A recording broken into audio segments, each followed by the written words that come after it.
The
band, the one I made.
Good.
Good evening. Welcome to the City of Warren Planning Commission meeting on May 8th, 2023. It's now 7 o'clock. Will you please stand for the Pledge of Allegiance? I pledge allegiance To the flag of the United States of America, to the republic which stands one nation, under God, indivisible, with liberty and justice for all.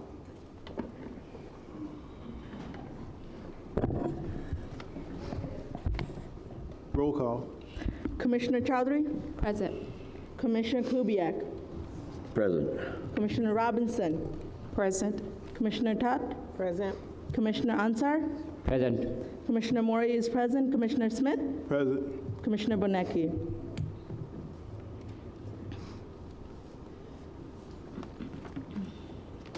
Need a motion to excuse Commissioner Benecki. Motion to excuse Commissioner Support. Bonecki. That was- All in favor? Aye. Okay. Any opposed? No. Motion to approve over the agenda. Motion to approve the agenda. Support. All in, That yeah. was a motion by Commissioner Tat, supported Ms. Chowdhury.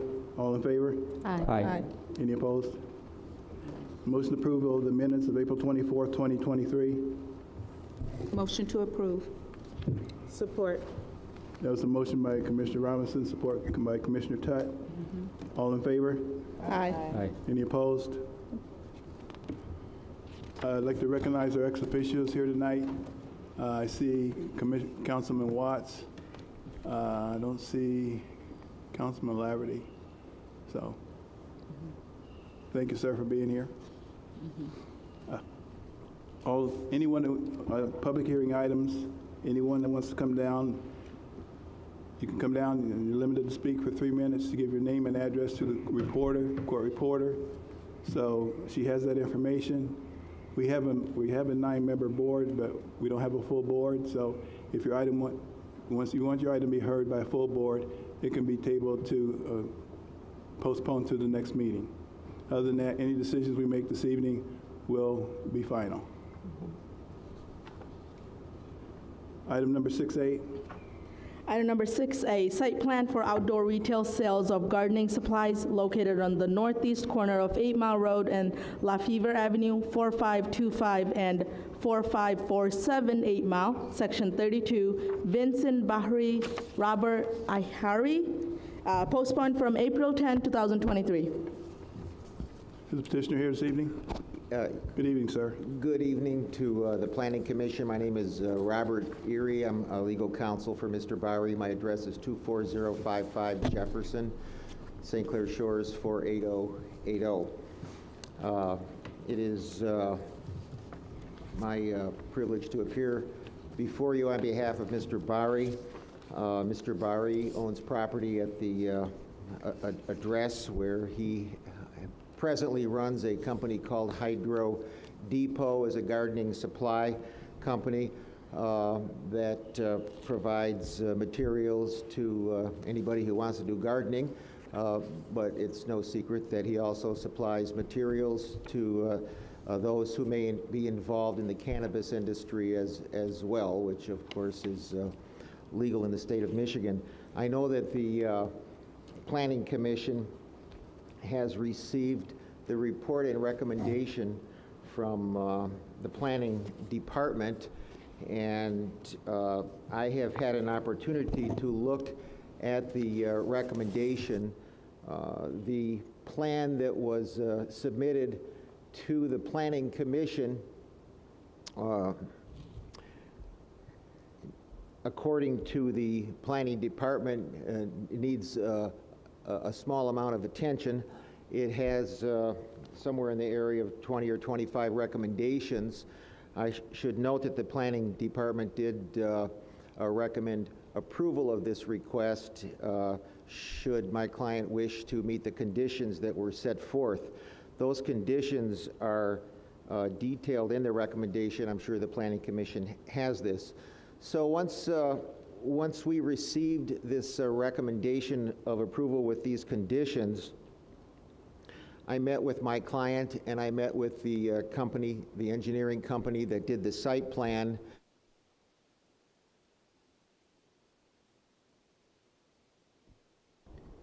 Okay, I think I'm back on. And went over the recommendations one by one.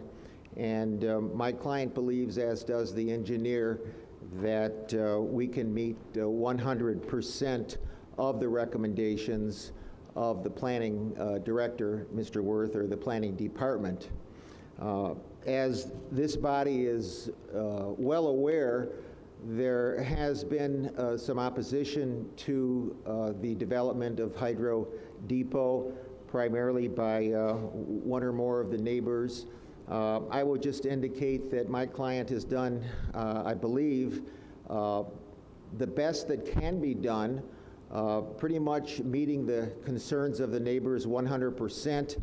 As the board can, the commission rather, can see, all of the traffic, delivery traffic must come off of 8 Mile Road and empty onto 8 Mile Road or come off of the very beginning of Lefevre.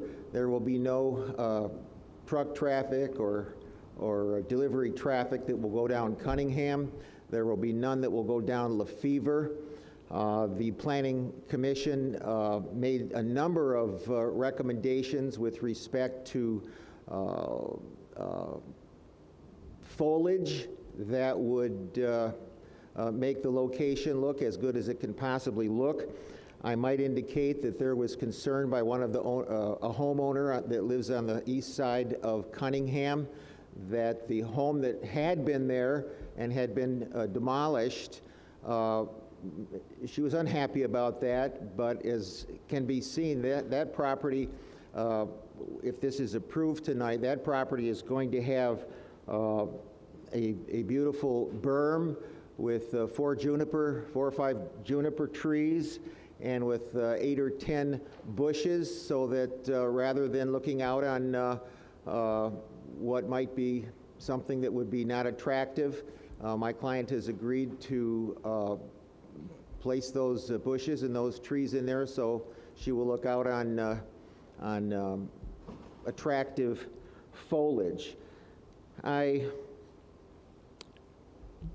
would also share with the commission that my client actually, he can't get a permit for it yet, I don't believe, but he actually, well, I think he can get a permit actually. He actually has been approved to substantially improve the facade of the building. He has brought his, this is Mr. Bari, by the way. He has brought plans that have already been approved to make the facade of the building much more attractive and much more beautiful. All of the things that will happen if this is approved, the parking lot is going to be essentially redone. Some of it just might be resurfaced, but I believe much of it is going to be redone as well. And my client has been accused of a number of things which I tried to be patient during those accusations. I anticipate that they may come again tonight. Accusation that there have been, that he made threats to people, and I just want to indicate that my client and I categorically deny that anything like that has ever happened.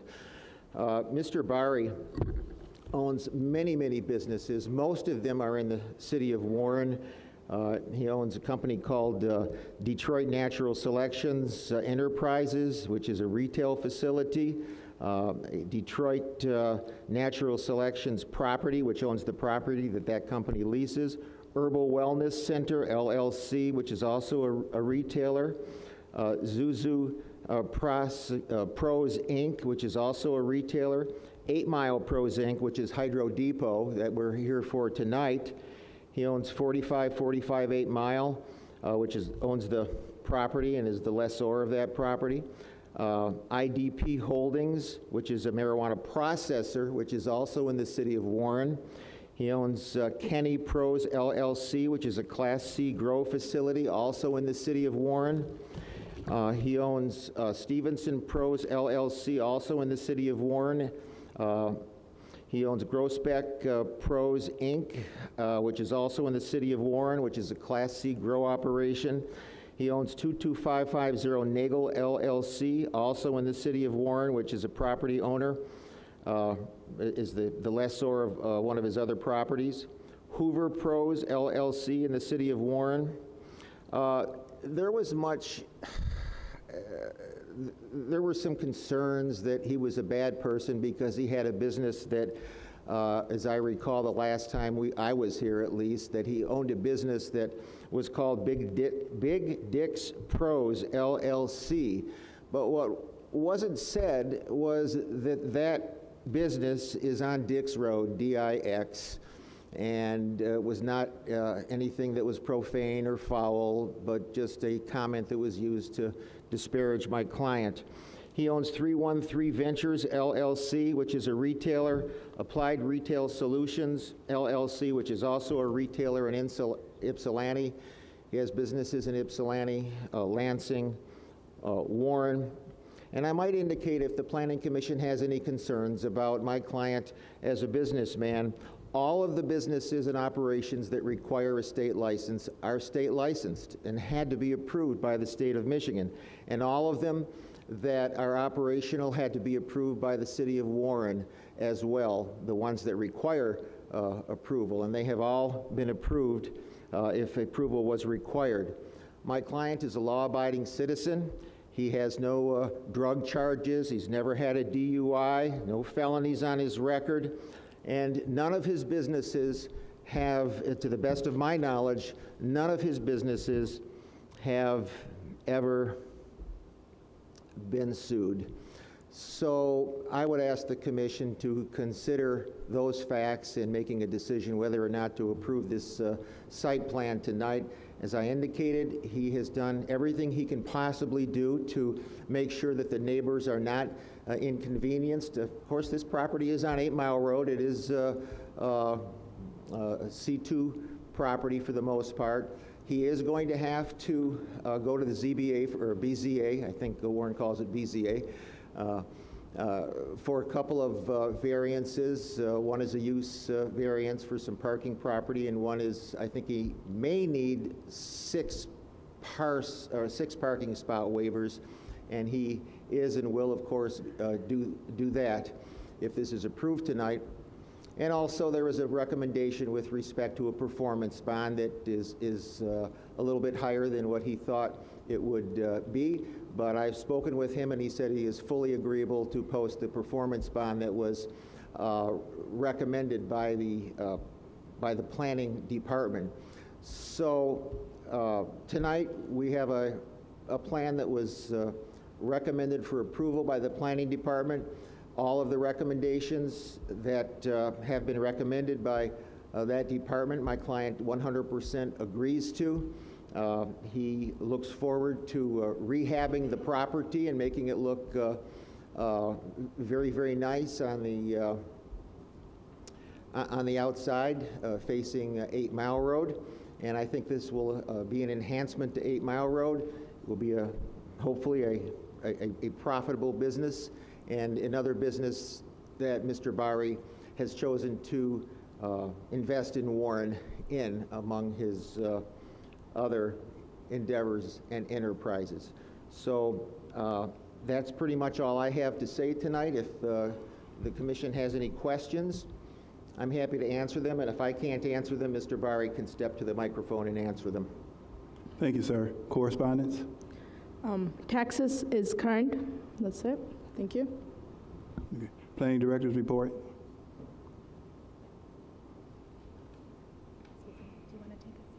Yes. It is recommended that the site plan for retail sales of gardening supplies and open storage of supplies be approved with the standard conditions of the Planning Commission, and more specifically, number 1, 5 copies of revised site plans must be submitted indicating the following. 1A, provide only the updated legal description and the new parcel number on the site plan. Remove previous legal descriptions and parcel numbers from the plan. The updated legal description shall match the city records. 1B, a new site data chart shall be provided. 1C, the zoning district shall be indicated on the site plan and listed in the site data chart as follows. P, parking district, that's the U-shaped area with, it's 15-foot wide by 200-foot long, and it's along Lefevre and Cunningham Avenues, and there's a 60-foot wide strip along 8 Mile Road.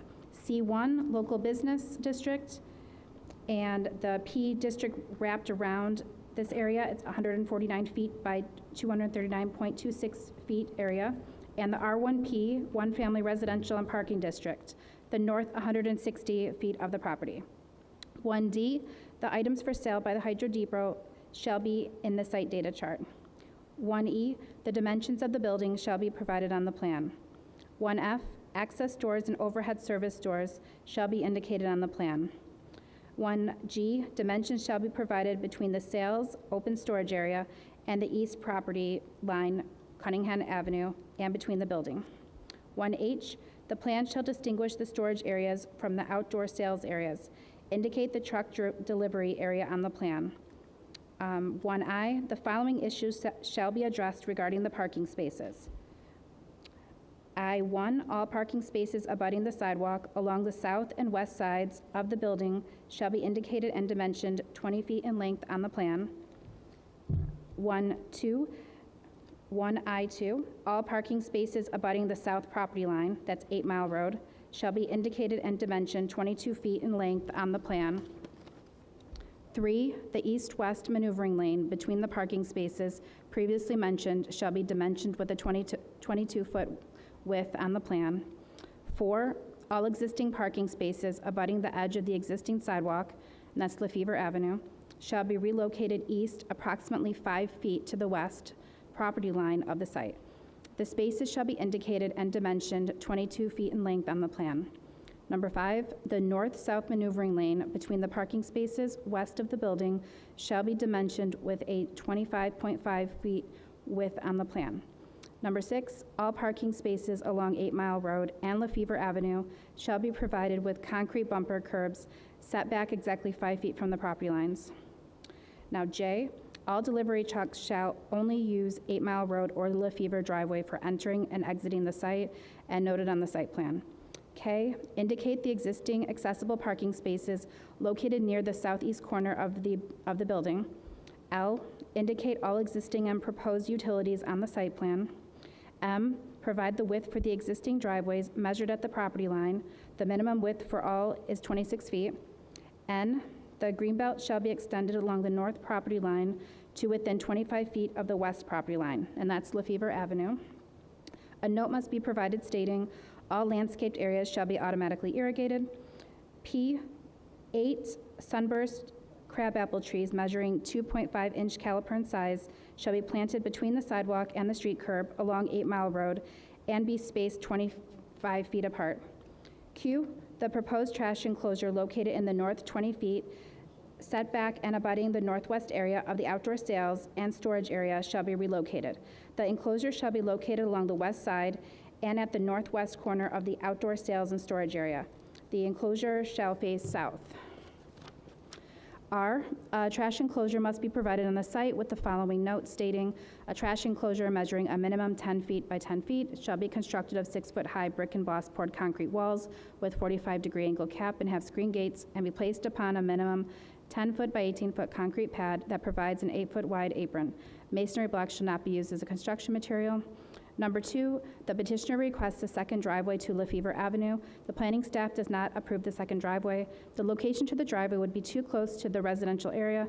A driveway already exists to the St. John's Tabernacle Religious Facility and would only be 40 feet apart. Number 3, the following variances may need to be obtained from the Board of Appeals prior to the release of the site plan to the Building Division. 3A, the proposed area for outdoor retail sales and storage is proposed on the portion of the property that is zoned R1P. A use variance from the Board of Appeals would be required for the outdoor retail sales items and storage area located in the R1P district. 3B, the petitioner shall obtain a variance for 6 parking spaces. It is suggested that the 6 additional parking spaces be indicated on the site plan.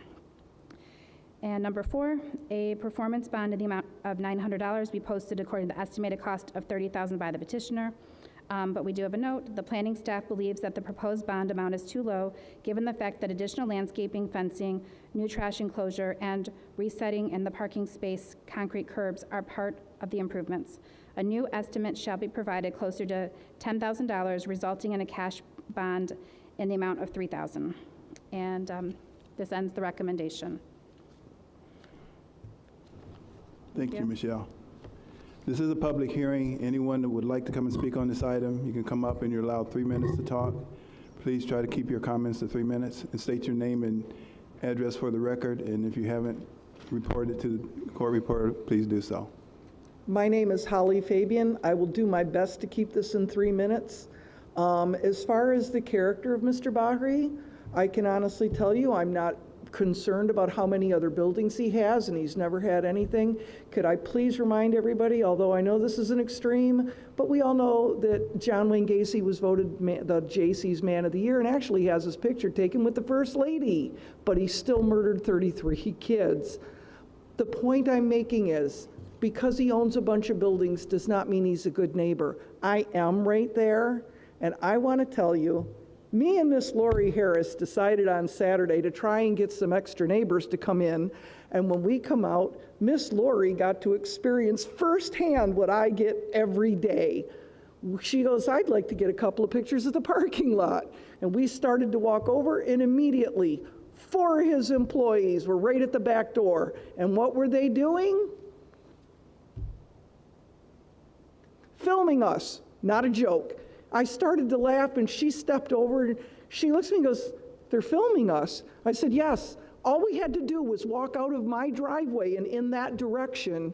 I'm sorry, but would you guys like to just be walking out the front of your door and have guys filming you? I don't know why they're filming me. I've never been arrested. I've never broken a law. I have never done anything for this man to be offended by me. But here I am with him filming us because we just want to take a couple of pictures of the parking lot.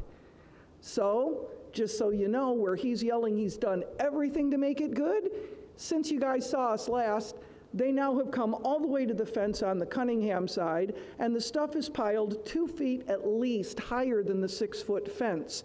You can't see anything. Where he's looking up and saying, we're going to make this beautiful in the front. We're in the back. I'm the neighbor in the back. I don't want to see this.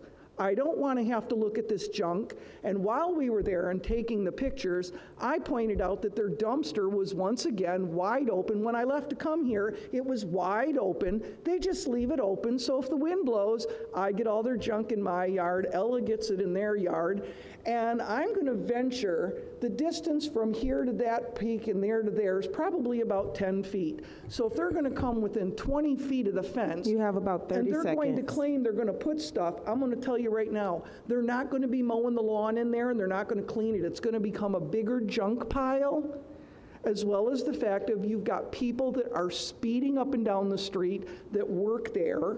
And the Tabernacle, are you aware of the fact that there are children that go over there to that school?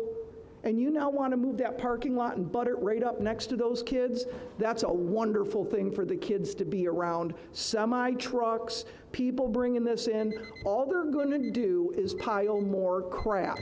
Please I wrap- know it is stuff that they're selling, Please wrap but up your it comments, is please. just too much for that corner. Just go to a different location. Thank you. Thank you.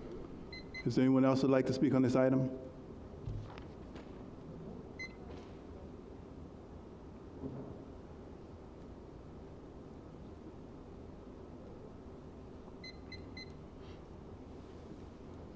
Hi, my name is Gary Rinko. I live at 20835 Lefevre. Get closer to the microphone. Okay. And first I'd like to talk about the trucks. They have not settled the truck issue yet. About 3 weeks ago, I was awakened about 3 o'clock in the morning, and there was a big semi and trailer driving south on Lefevre. I looked out my front door, and they pulled into the parking lot of the hydro depot. So there's still a problem with the trucks. As far as them needing more space, wouldn't it be better for everyone if they found and moved to a different, larger location instead of moving to a residential, what I will tell, a residential neighborhood. They want to move into the residential neighborhood. So I think it'd be better if they just found another larger location. That's it. Thank you, sir. Is there anyone else who'd like to speak on this item?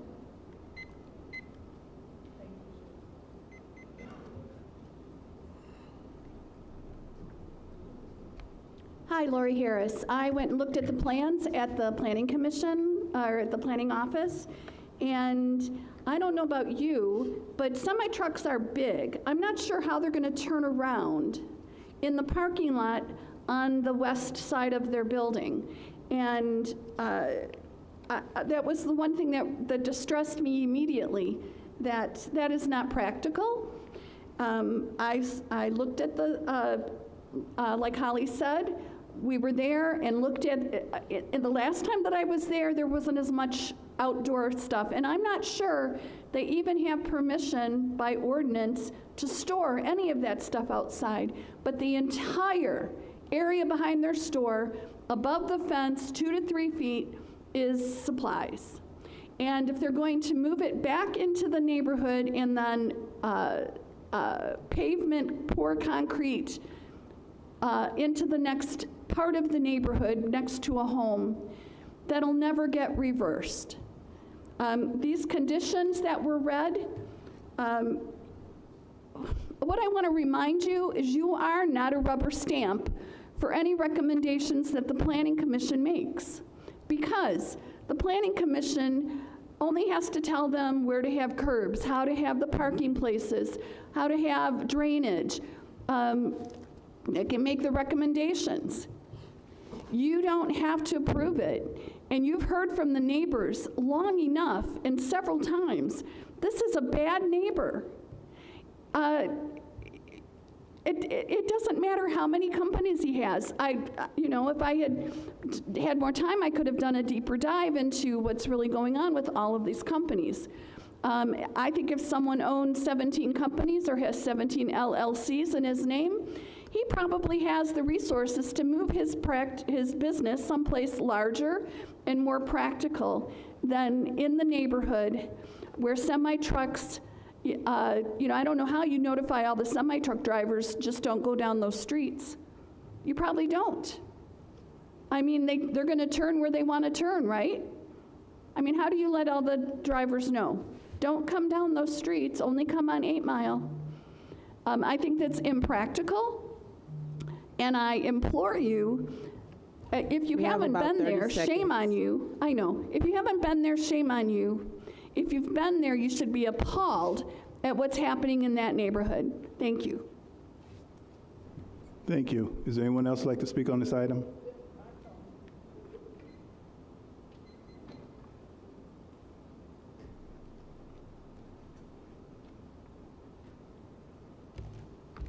My name is Nikki Becker, and I live on Cunningham. And this issue has been before this committee before on another couple of occasions, and it was voted down. My question to you all, if this was your neighborhood, would you want a facility that's selling and having semi-trucks coming down your neighborhood? If he wants to go and move this into a commercial area where the street is made for commercial vehicles, our street is not made to handle semis. So when the street gets all busted up because of the semis coming in, trying to turn around, bumping on the curbs, tearing up grass, who's going to pay for that? Do you want your kids seeing this stuff? I know I don't want mine. I don't want the kids in the neighborhood. We have some kids in our neighborhood already that are at that age where they're trying to decide what kind of people they're going to become. And this is going to confuse them. There's people standing outside the facility already smoking. I was just down there and I could smell marijuana. I know it's legal, but do I want kids in the neighborhood that are having difficulties facing being teenagers, being confused with something that's allowed? I don't. And already the police don't come down the street when we get upset and we call because somebody is racing down at 70 miles an hour. I was in my living room just yesterday, and I heard a vehicle at a fast speed. By the time I looked out my window, that vehicle was already 5-6 houses down. That's a big speed, when all I had to do was turn my head and move my curtain. And it's just not once or twice a day. Weekends are really bad. And there's rules about grow facilities. Why aren't there rules for these kind of facilities? Because next thing you know, he's going to decide he doesn't want to be a a hydro depot. He wants to be a grow facility. And then we'll have to deal with those kind of people. A dispensary. I've gone down that one street, and there's 5 dispensaries on it. And some of the people coming in and out of their vehicles, I don't want them in my neighborhood. There's kids in our neighborhood. We want them safe. We don't want cars traveling at high speeds. We don't want semis tearing up our road. You have about 30 seconds. Possibly hitting someone. And they leave their gates open all day. It's just not a good situation. There's plenty of places where they can go and move this facility that's a commercial property already. Thank you. Thank you, ma'am. Is there anyone else who'd like to speak on this item?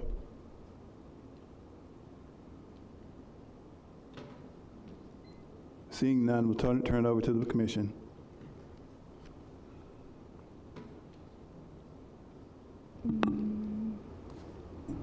Motion to approve with discussion. Yeah. Support. There was a motion by Mr. Kubiak, supported by Ms. Maury. Any discussion? Yes. Mr. Chair. To the petitioner, or representative of the petitioner, are you still here?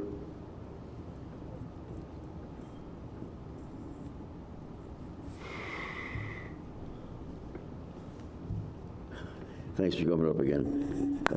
It was nice to see that you have received a copy of the recommendations and that you're willing to speak on behalf of your petitioner and on his behalf, all the conditions that we're recommending, you're saying you can live with. Is that correct? Yes, sir. Okay. Now, the one correction I believe has to be made on the bond. It should be a $100,000 bond with a $3,000 cash. I believe that's what it should be. I think the planning department thought that the amount of the work based upon what they see is $35,000. I'm not sure how they calculate the bond, but 3%. we are willing to live Yeah, with. it's 3%. 3%. Okay. So, anyway, you heard a lot of things that the neighbors had to say, and I don't know if there's anything you can do to make the neighbors feel more comfortable with your operation, how you can satisfy them. Obviously, it's not as easy as it sounds to move the business because there is a big investment involved. So, and it seems like there is an effort to improve.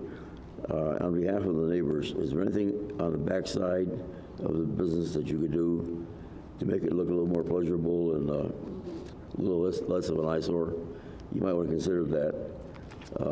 Obviously, you can't resolve all the complaints. The truck drivers is another situation. What are your hours of operation?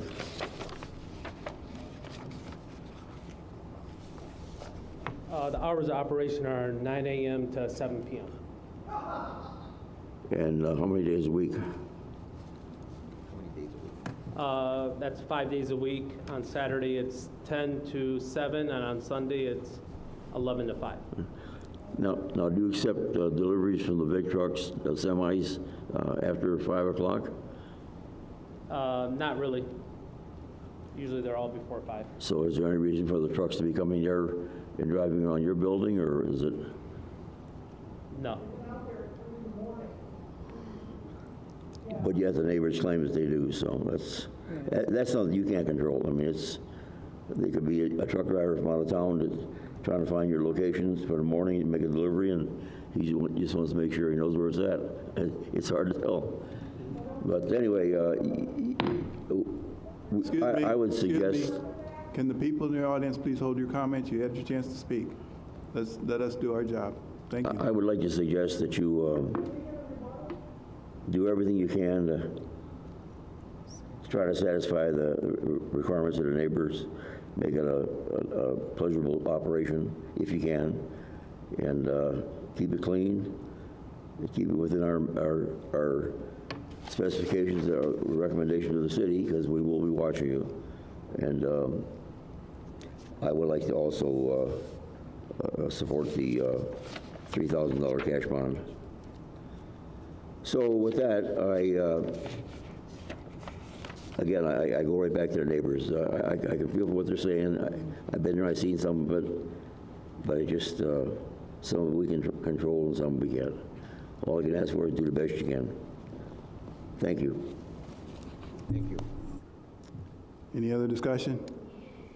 Yes, I have a concern. I can appreciate the owner with the improvements to soften the expansion here. But my main concern is that with the expansion, and technically you're running a 7-day operation. If you open on Sundays from 11 to 5, and then on Saturdays, what time are your hours again? 10 to 7. Saturday, 10 to 7.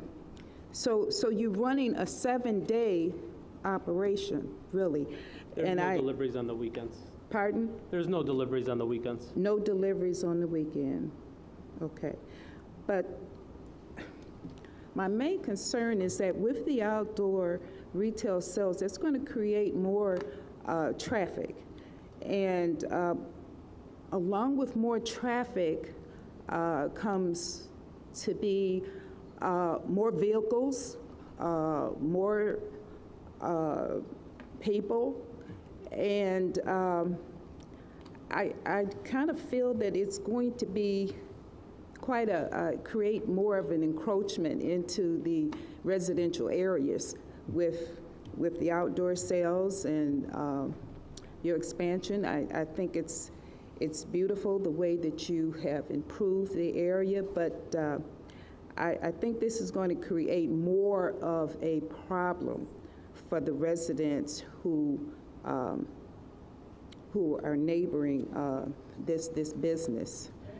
So I'm not in favor of it. I think that it needs to be placed somewhere else, away from the neighbors. Yeah, that's my thought. Yeah. Mr. Chairman, am I allowed to? We're having a vote, right? All right, A discussion right now. If one of the other commissioners want to have well, let me just stop. What would you like to say, sir? I was just going to indicate that the property where the house was taken down across from the neighbor is not going to be built upon. As I indicated, it's going to be, it's going to look quite nice with foliage. And if there ever is an opportunity, or if there ever is going to be a request to build upon it, that would have to come back before this body. And as my client said, the deliveries are not after 5 o'clock and not on the weekends. And there certainly are many businesses on 8 Mile Road that have deliveries, and fast food restaurants and things like that. And I anticipate that my client will do everything that he can possibly do to make this a peaceful operation for the neighbors. Thank you. Thank you, sir. Any other commissioners like to speak on this item? I have a question. Have you guys thought about the cleanup of the storage that's outside that's concerning the neighbors? What plans do you guys have in place for that? Are you asking about the dumpster? The dumpster and all the other stuff that's piled up in the back? Well, if the dumpster should be closed, it's I forget what number it is here, but the site plan that you have in front of you shows the dumpster in the south or the northwest corner. The recommendation is that dumpster be brought within the area where there will be storage, and it likely with the surrounding area, that's where it's going to be. It likely won't even be seen by anybody even driving by. And dumpsters, it's going to be covered, it's going to be surrounded. The opening is going to be facing his building in the area where there will be storage and/or outdoor retail sales. He will have a vested interest in making that look, keeping it clean and keeping it so that it is attractive for his own customers that are going to be in the general vicinity. of that. Is there a full check done at the end of the night when the business is closed by somebody? What kind of a check? Just a thorough check to make sure, you know, the dumpsters are closed, everything is, you know, in aligned with the compliance of the area before you leave for the day. Yeah, we could have our guys walk around and make sure the dumpster is closed. I mean, Yeah. that would really help. I mean, I'm sure. that's one of the residents' I'm sure it's cause. always closed at nighttime. And how about the outside storage that you have out on there? Is there any, like, are you guys going to be moving that inside the facilities, or is it going to be stored outside? No, there will be some storage outside. There is some concern that maybe it was above a certain level. I don't know if there is a requirement that, I imagine there perhaps is a requirement that it only goes so high. My Maybe that client needs is to be very addressed. cognizant of, wants to abide by the codes, and as I said, in all of his other businesses, I don't believe he's ever received a code violation in any of his other businesses, and if there is a height limitation, he will of course live within it. I understand, I mean, he owns other businesses and other facilities, but we're talking about Hydro Depot right now, so that's the main concern. And we want to make sure he is up to code with everything on this. So if it's an issue with the storage and things like that, maybe he needs to relook at the code to make sure he's adhering to that. He certainly will. Okay.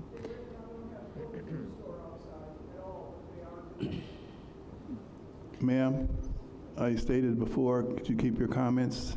This is between the petitioner and the board right now, and we'll handle the situation as we see fit. Thank you.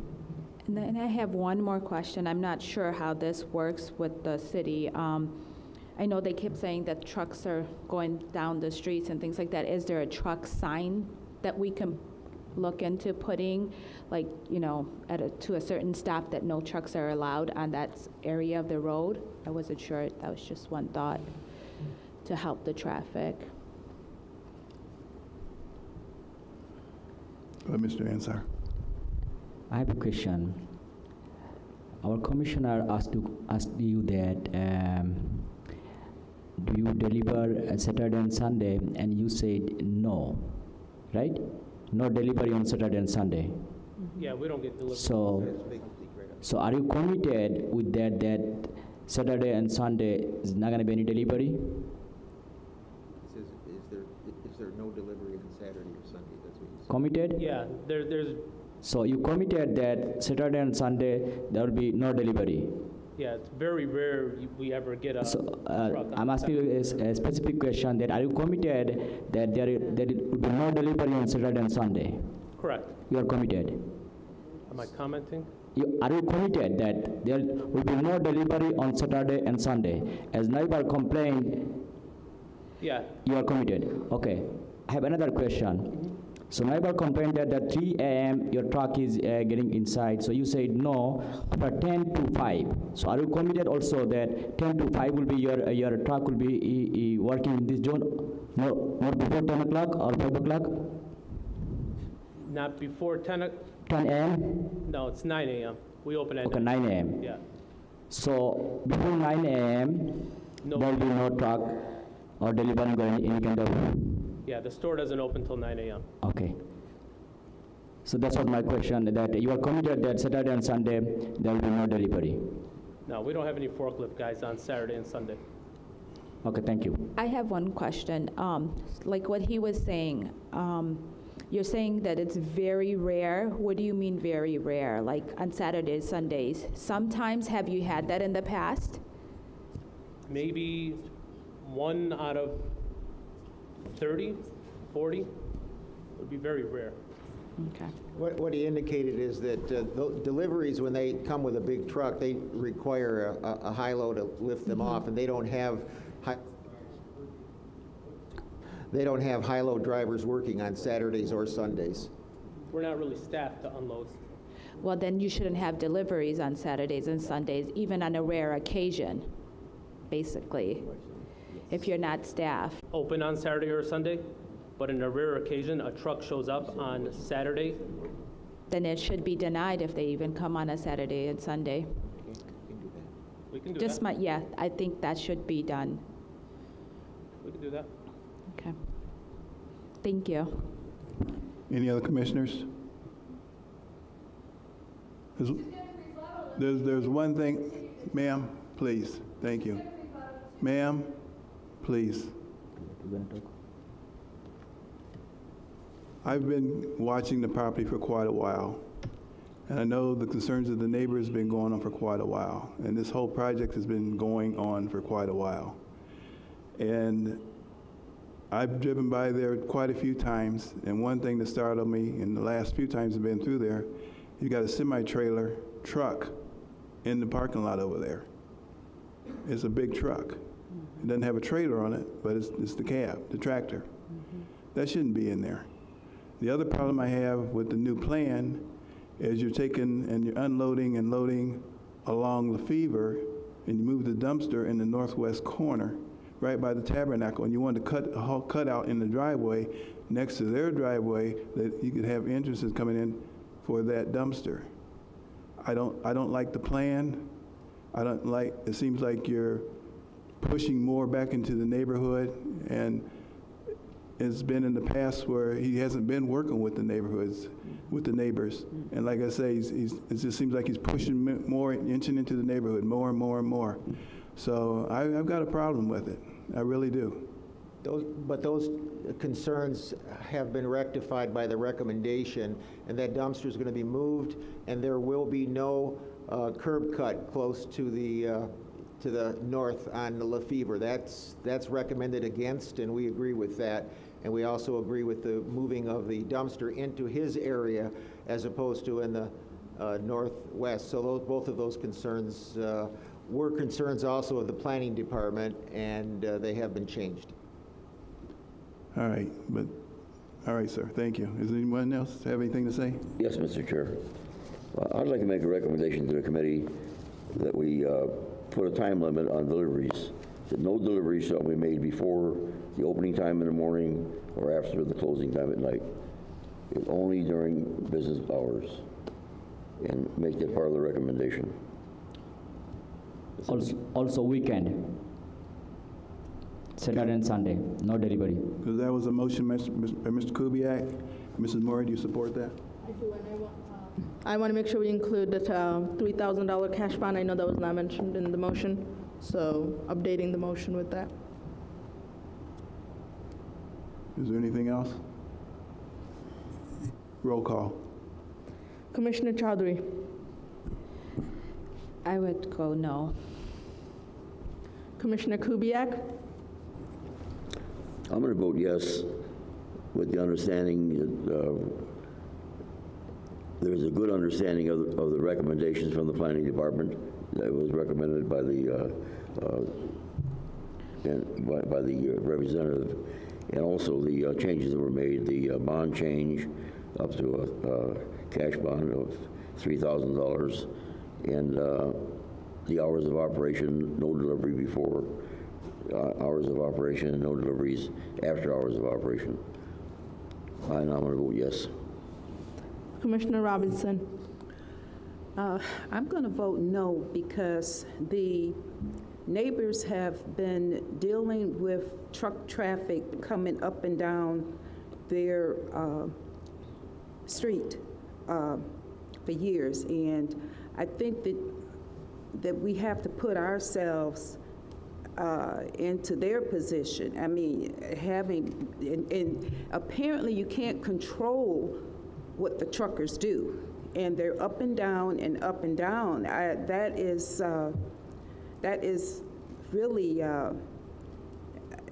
it's horrendous to live in that type of situation, and you can't control what the truckers do. And maybe they have been ticketed, or I don't know if the police are over there to control that, but I think that with the outdoor sales, it's going to increase your business traffic more and more deliveries, and I just think it's going to be a problem for the residents. So I'm not in favor of it. Thank you. Commissioner Todd. In effort to be a good neighbor, with the changes made, I'm going to vote yes with keeping deliveries within business hours, not before or after business or on the weekends. and with the increase in the bond. Thank you. Commissioner Ansar? I'll go with no. Okay. Commissioner Mori, I'm going to vote yes because I believe with the new changes and the recommendation that were provided, if it's followed, I think it may work out. So I'm going to vote yes. Commissioner Smith? I'm going to vote no, because I don't see how this is going to benefit the neighbors. I know they say they're going to try to do things and they're going to try to do this and do that, but it's been years and they haven't done anything like that. They're supposed to put up signs and those trucks are supposed to go down there, and it seems like they're just moving more and more into the neighborhood, and I just don't like that. So I'm going to vote no. So the vote is 4-3, so it doesn't pass. Thank you. Mr. Chair? Mr. Chair? Yes. Under 8.4, if 5 votes are not received, it is postponed until the next meeting. Then if it does not pass by 5 votes at that meeting, then it's considered denied. Okay, then. So because it's a 4-3 vote, it has to be postponed until the next meeting where it has to be voted on again. Under 8.4 of the rules.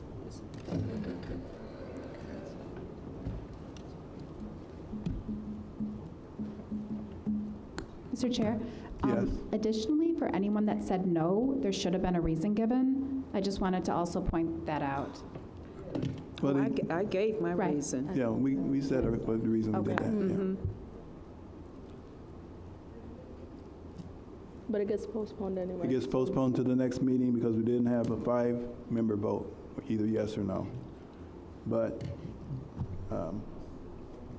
the next meeting date is, what's our next meeting date?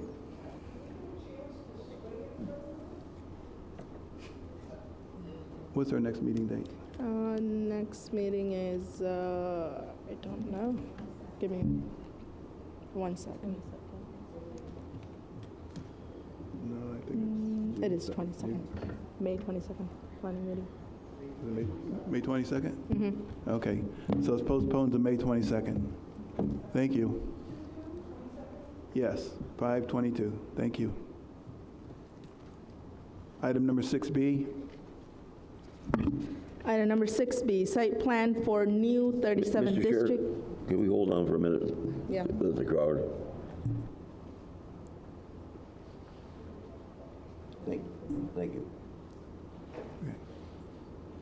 Go ahead, Ms. Okay, item number 6B, site plan for new 37 district courthouse building, downtown center, Gateway neighborhood, located on west side of Kennedy Circle between Common Road and Court Street, 8300 Common Road, and City of Warren, DDA Police and Court. Tom Bomarito, PSP 230010. Good evening, sir. Good evening. I am Henry Pittner with the BKV Group, representing the city and the DDA on the property. We wanted to give a quick presentation. I believe you have that in front of you also, so it will just take a few minutes. Next slide, please. What we wanted to get through quickly is kind of a description of the project, so you have a better understanding overall what we're trying to do. What the required variances are, as the planning department has already put together for you, a quick overview of the site concept, and the exterior images. Next slide. So the reason for this project is the existing courthouse has been around a long time and served the community really well. But at this point, it's physically, functionally, and operationally obsolete. So a solution was required from the city council. We got hired to take a look at the property to see how we might utilize that and to put a new courthouse on that. As you look at that existing courthouse, there's really no way to renovate it or do any of the things through the code issues that they have. The separation of circulation is non-existent. Inmates are in the public spaces.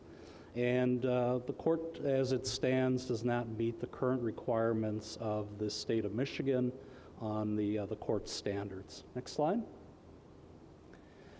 So what we're proposing overall is a new 3-story building that is state-of-the-art, has all the separations and the parts and pieces that comply now with the state standards overall.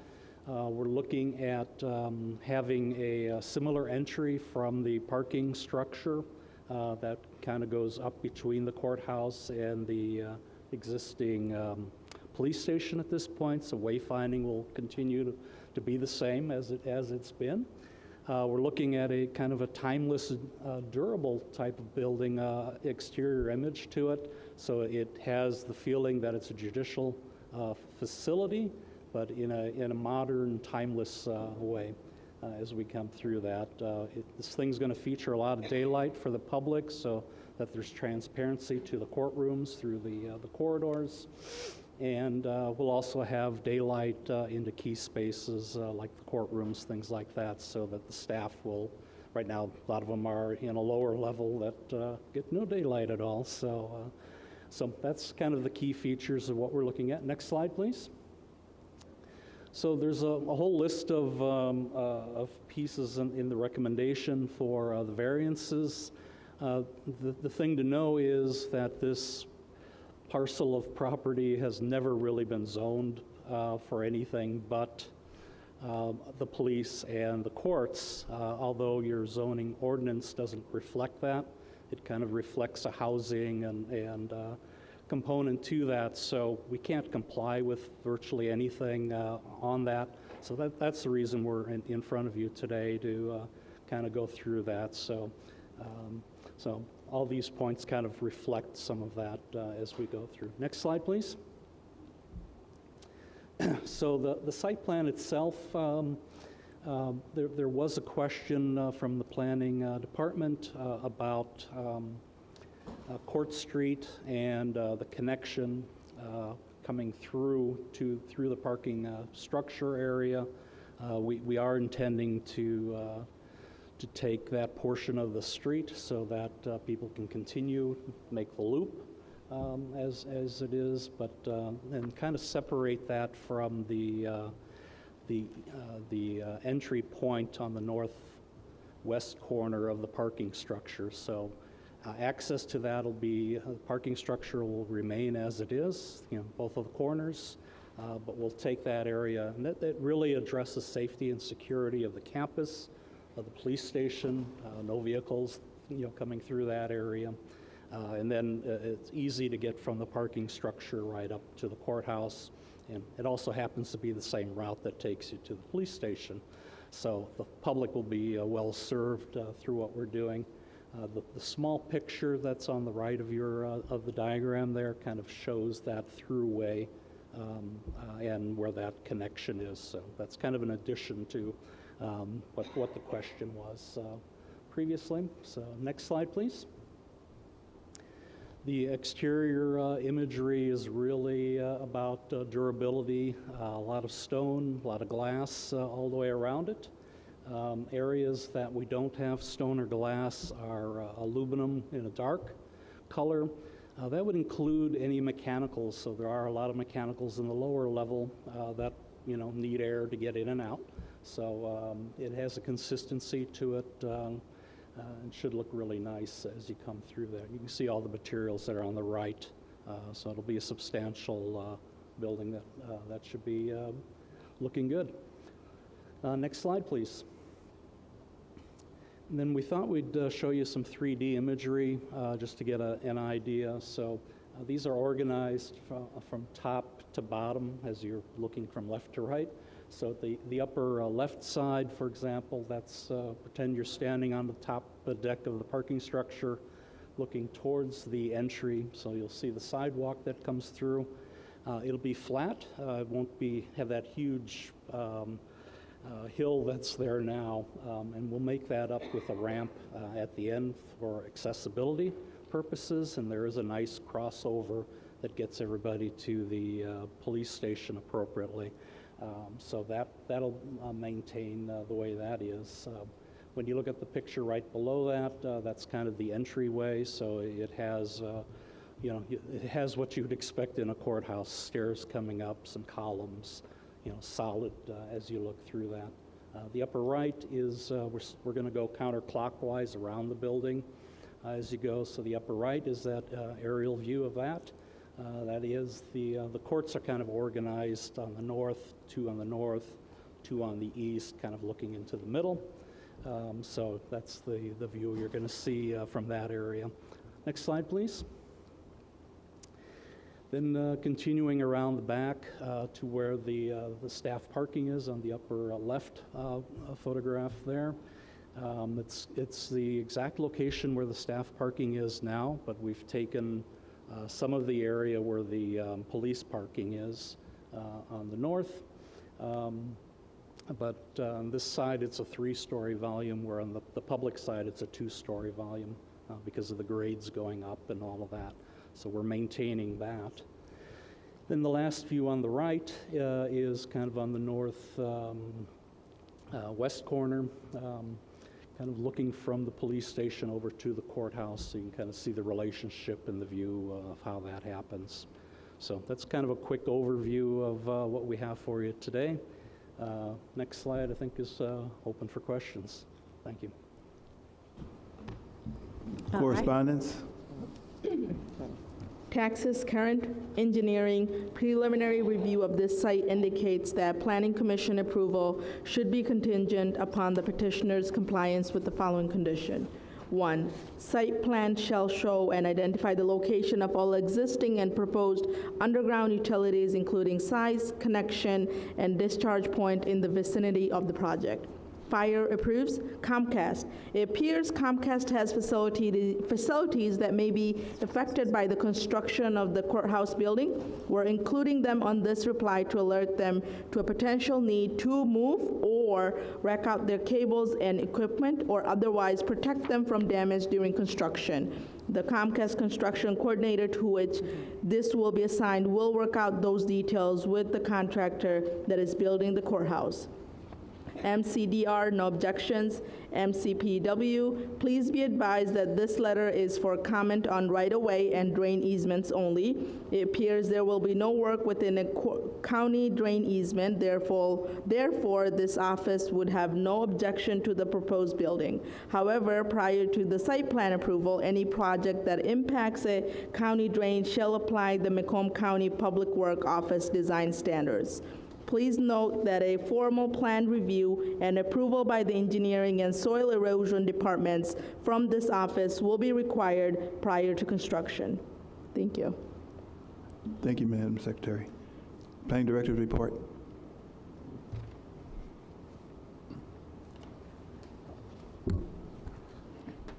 It is recommended that the site plan for new 37th District Courthouse be approved with the standard conditions of the Planning Commission, and more specifically, number 1, 15 copies of revised site plans must be submitted indicating the following.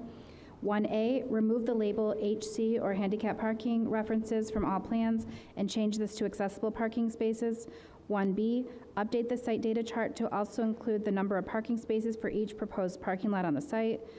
1C, identify public parking areas and employee-only parking areas. 1D, indicate all existing and proposed lighting on the site. 1E, per the correspondence received from the Economic Development Director, a new standard light pole will be provided in the downtown center.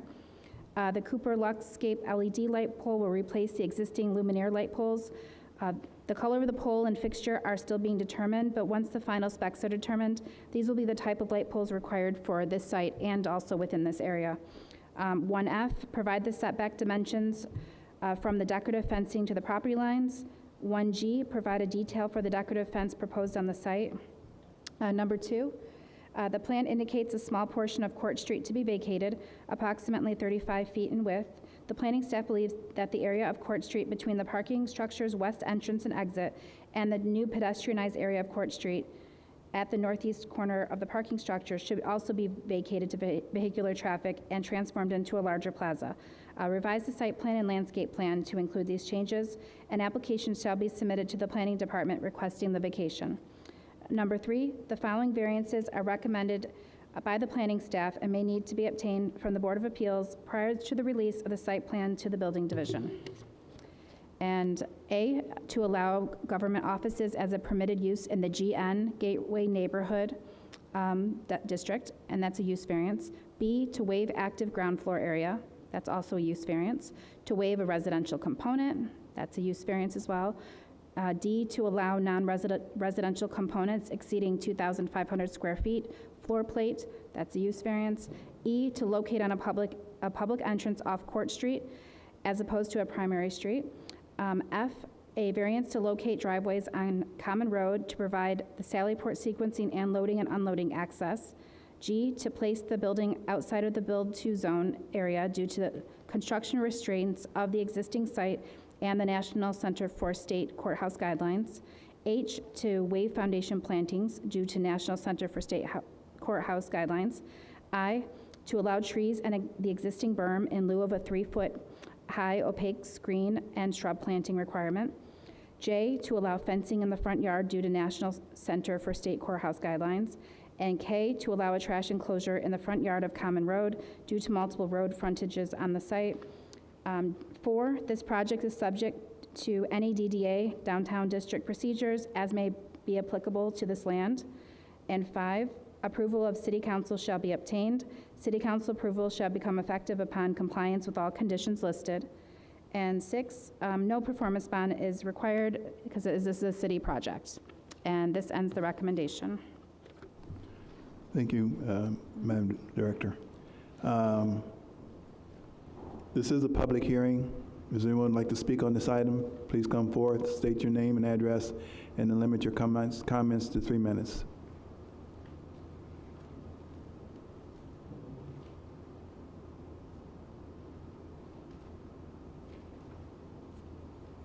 Good evening, David Metzler. I'm at 29567 Park Place Drive, directly across from this area. Had a couple concerns.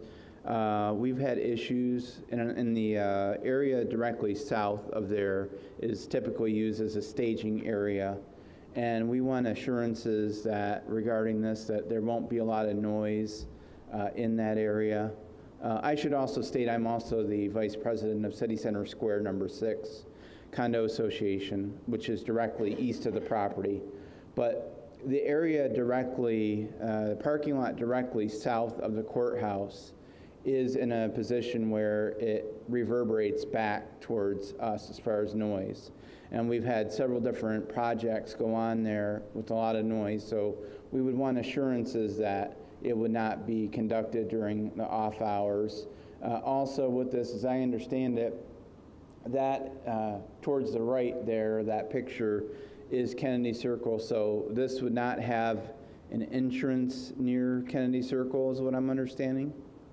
Is that the case? I don't know if you can answer that question, but that's my concern with that. Our main, also, you know, as far as that goes, our concern is also that we don't have any inmates that would be released in that area, which it sounds like that's covered.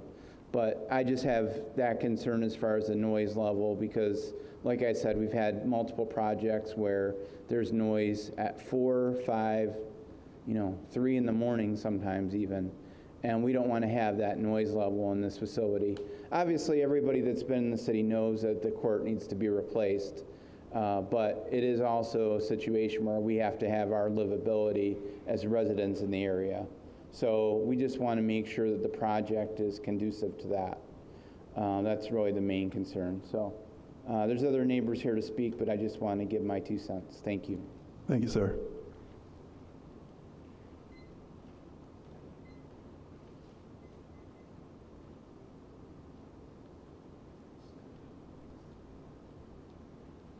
Good evening.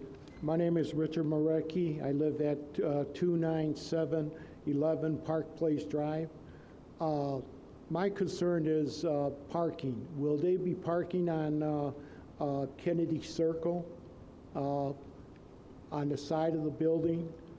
And another thing is when court's in section, they have, they're using a parking lot now, besides the parking lot that's by the courthouse, the parking, they got a field that's next to it that they're using as a parking lot. And My concern is there's dust and everything else that comes from there. Are they going to still use that as like that? And is it going to be a 3-story building?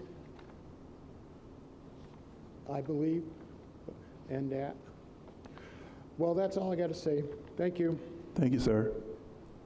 Does anyone else like to speak on this item?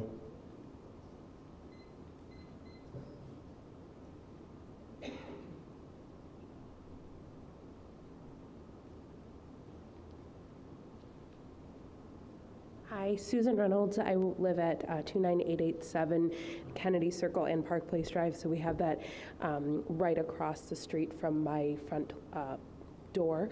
I'm also concerned about parking.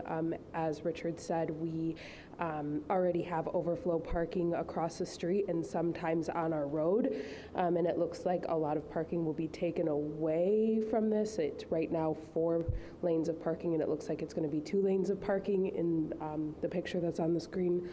So if we're taking away parking, that will be a main concern for me. I don't want to have more people parking on Kennedy Circle, making it harder for us to drive down that road. Thank you. Thank you. Is there anyone else like to speak on this item?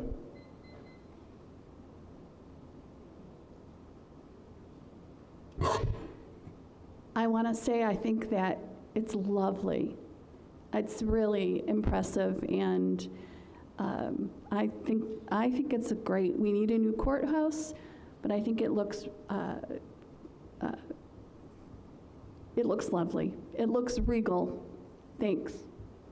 Thank you. Is there anyone else who'd like to speak on this item?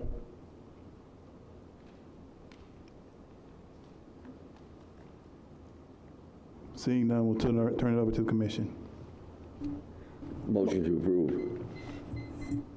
Support. Is that Ms. Tutt? No, me. That was a motion by Mr. Kubiak, support by Ms. Maury. Any discussion? Mr. Chair. Go ahead, Mr. Kubiak. To the petitioner. Yes. I'm sure that you received a copy of the recommendations, and you seem like you're going to be fairly interested in completing them as stated. We're close enough to you where we can keep a good eye on it, so make sure you keep a copy of the recommendations close by, and if you have any problems, get a hold of Mr. Wirth and see if you can't get them straightened out. It is a beautiful looking facility. It may be long overdue, because over the years we've heard about all the flooding conditions and stuff around the courthouse, and it's been pretty embarrassing, but it's nice to have a good courthouse in town. The neighbors did indicate the noise, I guess, early operation from construction work going on. That's something that's kind of hard to control, because you got independent contractors coming on site that have to set up their equipment and set up their job for the day, and all you can do is ask them to keep the noise down, if you would, and don't come in at 2 or 3 or 4 o'clock in the morning to just have to close up the local bar just to start your daily work, which don't start till 7. So make sure it's reasonable hours if they have to start early and work late. Other than that, it looks like a beautiful project. When do you think this will get started?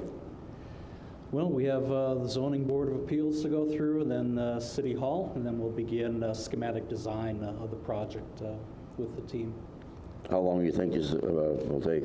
So we'd expect by the end of the year to be completed with the drawings and bidding it early in the winter, in January, February, and hopefully breaking ground in March or April. And during this time, you'll continue operating the old court? Sorry? During this time, you'll continue operating the old court? Yeah, they will continue operating. That's part of the reason we're wrapping around it, so that we can continue the entrance, which is on the west side coming in. So all of that kind of is the same, and then the building kind of wraps itself around it appropriately. Because we got to make sure we keep the court doors open so we can bring them tickets in here and pay them, keep our taxes down. Exactly. Okay. I'm just kidding you. Anyway, it looks like a beautiful operation, and I'll look forward to seeing it come up. Great, thank you. Thank you. Tom, while you're there, I have a question. When this project gets underway and maybe 80% constructed, and then the demolition of the current structure, what is going to be there? I mean, any plans for that vacant land there once the old courthouse is demolished? Yeah, so what's planned and what's shown currently in the concept at least is it's going to be a terraced front area to the building as you go up, because there's quite a bit of height differential right now, and it's really good for us for security reasons to continue to maintain that height and to keep our new entrance at the same height as the police station so that they all kind of fit together. Okay. So when you're looking from the public side, it's a 2-story volume, but if you picture the roof still being at that same height, when you go along the east and the north side, it becomes a 3-story volume at that point. So to be kind of conforming with the police Yes. station, with their elevation? Correct. Oh, Correct. okay. Well, So that should look nice. Yeah, and then to clarify, it will be no parking on Kennedy. Our parking lot is adjacent to Kennedy, the berm that exists now with the trees, and we're going to maintain all of those. Again, the parking lot's in the exact same location, basically, for that. And then the area that's south of the courthouse, of Court Street, that is not part of our project. I know it's being used in different ways, but do realize the court standards, the state court standards, require that the staff parking is secure, so there will be a fence that goes around. Okay. And they'll have a great entrance to get in, so they won't be parking in different areas anymore because they'll want to be safe and secure. There'll be security there? Yeah, there'll be a secure fence and access in and out. Okay, great. Yeah. Okay. I'm looking forward to it. Yeah, it should be fun. Any other commissioners have something to say? Good evening, sir. Thank you. I did notice on the drawing, I noticed you've got it terraced up. We've got some retaining walls, 2.5-foot retaining walls going up. Yes. The second one from the building, from the new building, coming down, the elevation is wrong on it because the other ones are running like 621 feet on the elevation, and on that particular one, it's 821 feet. So that needs to be changed on the drawing. I will check that. Thank you. And I believe the purpose of the retaining walls, because of the slope going up, Yes. is to kind of hold the soil to keep it in place. Eroding. That is correct, yes. And the one thing that I noticed, because one of the thoughts that ran by my mind also was the flooding that we had in 2014. And I did see you put an underground storage retaining system underneath there. So We're assuming, we haven't done the calculations yet since it's very preliminary at this point, but that's the next phase of the project, is to be sure we cover that. We are showing, I believe, in the parking lot on the east side of the property, some underground storage there. Right. But I don't know what extent that is at this point. all right. Well, thank you, sir. It looks like it's going to be a great project. We're going to be excited to see it come to fruition. And Appreciate it. Thank you so much. I just hope I don't have to go to court or anything, but at least you'll drive by and look at it anyway. Well, it'll be fair and honest either way, so. Thank you, sir. Thank you. Have a good evening. Item number 6C, I'm sorry. We didn't do roll call. Oh, I'm sorry, getting ahead of myself. Yeah. Roll call. Commissioner Chowdhury? Yes. Commissioner Kubiak? Yes to approve. Commissioner Robinson? Yes. Commissioner Tutt? Yes. Commissioner Ansar? Yes to approve. Commissioner Mori votes yes. Commissioner Smith? Yes to approve. Yeah, motion passes. Thank you. Sorry for jumping ahead. Jumping the gun. Got excited about it being there. Item number 6C.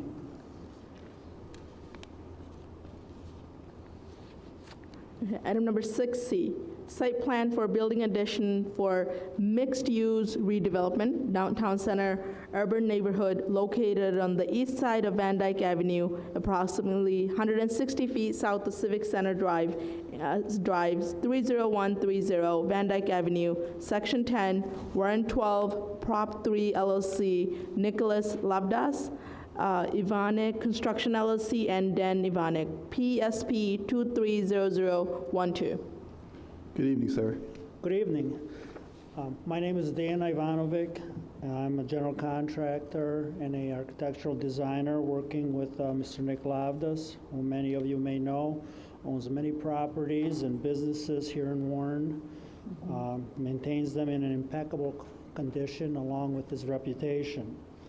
I can also assure you from previous professional experience, Mr. Lavdas does not take any shortcuts and takes great pride developing, renovating, and maintaining all his properties in an impeccable condition. This particular site falls under the urban neighborhood zoning. It is a very stringent and challenging ordinance. And this is the site that's directly across from the tech center. It used to be an old Bally's Big Tanny building. I used to have membership there many years ago. It's been this way for quite some time because of the ordinance and the restrictions put on it. So we're proposing a basically a multiple use facility in its place. We're going to renovate this project, and I believe this design incorporates all of the elements and captures the essence of the ordinance by catering to both pedestrian and vehicular circulation, along with creating a great social interaction type environment by providing exterior patios for congregating, and also providing a direct path for the pedestrians from the sidewalk to the building. It also provides for elegant apartments with exterior balconies and luxurious living accommodations. We believe this building is very elegant, contextual, and very attractive. It will serve the community very well. Tonight, we are here before you as we have approval from the planning department, or actually a recommendation from them to go forward with this project. And we were really excited about getting it, bringing it back to life, and bringing this building so it can help the community. Thank you, sir. Correspondence? Taxes current. MCDR, no objections. MCPW, this letter is for comment on right-of-way and drain easements only. It appears there will be no work within a county drain easement, therefore this office would have no objections to the proposed building addition. However, prior to site plan approval, any project that impacts the county drain shall apply the Macomb County Public Works Office design standards. Please note that a formal plan review and approval by the engineering and soil erosion departments from this office will be required prior to construction. Comcast, no conflicts. That's it. Thank you. Thank you. Planning Director's report.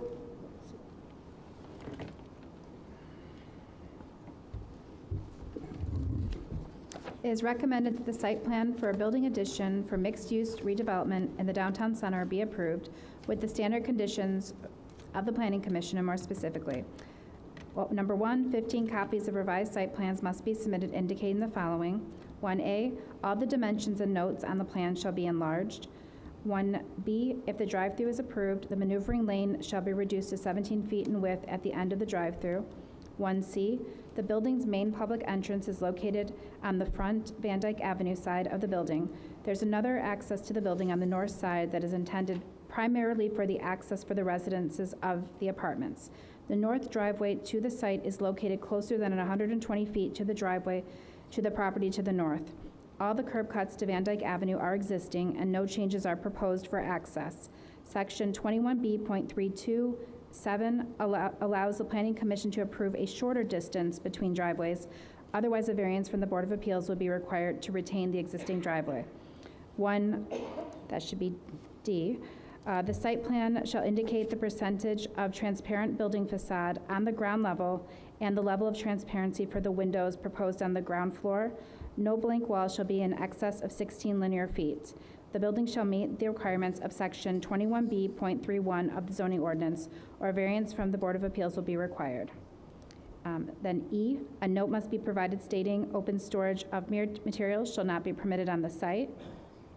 F, update the parking requirement on the site plan to the following.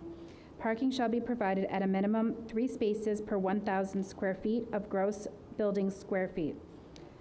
Surface parking, where allowed, shall not exceed 3½ spaces per 1,000 square feet of total gross building square footage. And now, this should be G. The following changes shall be made to the parking and maneuvering layout. Number 1, all concrete bumper curbs shall be removed from the site. 2, a concrete curb line 6 inches high and set back 3 feet from the north property line shall be connected to the landscaped area in the northwest corner of the site, east to the last parking space. The concrete curb line shall continue along to a 30-foot radius in the rear of the site, defining the maneuvering lane. The concrete curbing shall widen to 3 feet and then shall continue along the south property west to the area where a trash enclosure exists. The remaining part of this we're actually going to strike. We met with the petitioner earlier today, and so the last 2 sentences we'll remove. We met with the petitioner and his rep today, and we are modifying the statement to indicate the curbing will stop around the existing trash enclosure and up to the petitioner's property line. Initially, this was written to continue onto the adjacent property, but we're modifying it to stop at their property line. Okay. So next one is H. A note shall be provided stating all lighting on the site shall be shielded and not encroach upon abutting properties. The light poles shall be no higher than 20 feet. All glare shall be eliminated from all light fixtures. Upward directed lighting shall not be permitted. Next one is I. Per the correspondence received the Economic Development Director, a new standard light pole will be provided in the downtown center. The Cooper Luxscape LED light will replace the existing luminaire light poles. The color of the pole and the fixture are still being determined, but once the final specs are determined, these will be the type of light poles required for this site and then any other site that would be going into the downtown center in the future. And then number 2, the petitioner must provide a cross-access shared driveway agreement with the owner of the property abutting to the south, and that's 13-10-152-016. And this document must also address the driveway being one way from Van Dyke Avenue eastbound to the site. This document must be approved in draft format for form by the city attorney prior to deeds. A copy of the document shall be provided to the planning department. And number 3, 15 copies of revised landscape plans must be submitted indicating the following. 3A, additional landscaping shall be provided in the northeast and southeast areas with Norway spruce in the corners and a line of arborvitae between the corners along the east property line.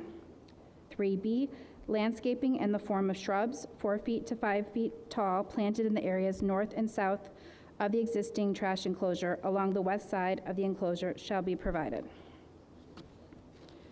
Number 4, the following variances may need to be obtained from the Board of Appeals prior to the release of the site plan to the Building Division. 4A, to provide only 10 apartments instead of 25, the minimum required. While the developer is proposing fewer than 25 units, the property will be closer to compliance with the 10 apartment units proposed, compared to none today. Additionally, in a meeting with the petitioner, they stated that due to structural limitations, they could not construct a 3rd floor. So that would be a use variance. 4B, the building is only 0.439 FAR, and that's building floor area ratio.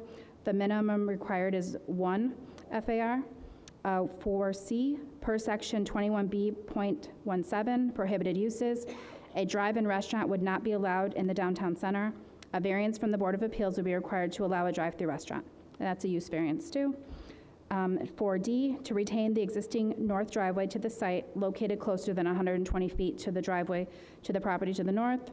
4E, to allow a blank wall in excess of 16 linear feet. Number 5, a performance bond in the amount of $84,000 be posted according to the estimated cost of $2.8 million by the petitioner. And number 6, approval of city council shall be obtained. City council approval shall become effective upon compliance with all conditions listed. And this ends the recommendation. Thank you, Michelle. You're welcome. This is a public hearing. Anyone who would like to speak on this item, please come forward, state your name and address, and limit your comments to 3 minutes, please. Thank you.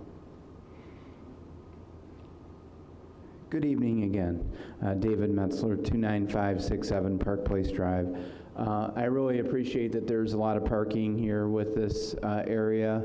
My only comment is in general, it's more for the mayor, that this would have been a great place to have a hotel. Just an idea. It's too bad that the city couldn't have bought the property, and the mayor could have had his little hotel right there. So just a thought. Have a good evening. Thank you, sir. Anyone else like to speak on this item? Seeing none, we'll turn it over to the commission. Worked by Commissioner Maury. Any discussion? Yes, Mr. Chair. To the petitioner, would you come up, please?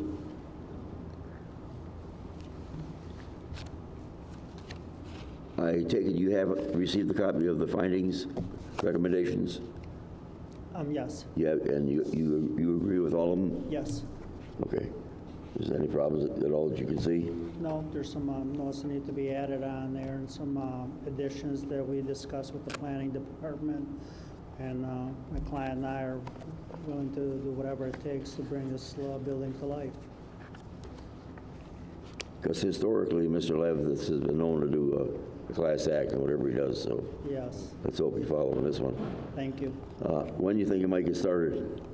Well, as soon as we still have to go through the zoning and then submit the plans, hopefully by the end of the summer, we'll get rolling. Do you have occupancy in that building now? No. It's been vacant for a while. Vacant, yeah. Yeah. So I assume that Actually, they cut all the power it looks off, like too. you're leaning towards a gym type environment, a Yes. fitness center. Yeah. Okay, thank you. We'll look forward to seeing it. Thank you. Any other commissioners? Yes, I have a question to the petitioner. Go ahead. I think this is going to fit in to our downtown development whenever that gets on board. But one of the items on here that I know that it's indicating that you would have, let's see, where is it? I saw it. A 24-hour, I can't remember what it, can't remember the page, residential access or something in that regard. Can you elaborate on that? Yes, that's the apartments. We have apartments up on top. Right. And then we have the residential access from the north side, right where, if you look at the site plan, where the landscape area is by the dumpsters, and that walk widens there. Over on this side. There's access there to the elevator and the staircase to go upstairs to the apartments. It says round-the-clock urban pedestrian lifestyle. So when you say pedestrian lifestyle... Well, I'm sorry, the pedestrian, that's at the front of the building on the west side. If you see right where the city walk is, we have a nice landscape path from the city walk directly to the building with the walk path.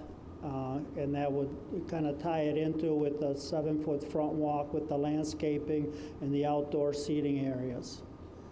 So we're kind of trying to incorporate, bring the pedestrian traffic into the building versus just vehicles and cars. So we're trying to cater to the pedestrian traffic as well, kind of a European styling. But when you say round the clock, is that 24-hour access? I'm sorry? It's stated round the clock urban pedestrian lifestyle. So well, I mean, no, it's not around the clock. It's just for business hours. Oh, yeah.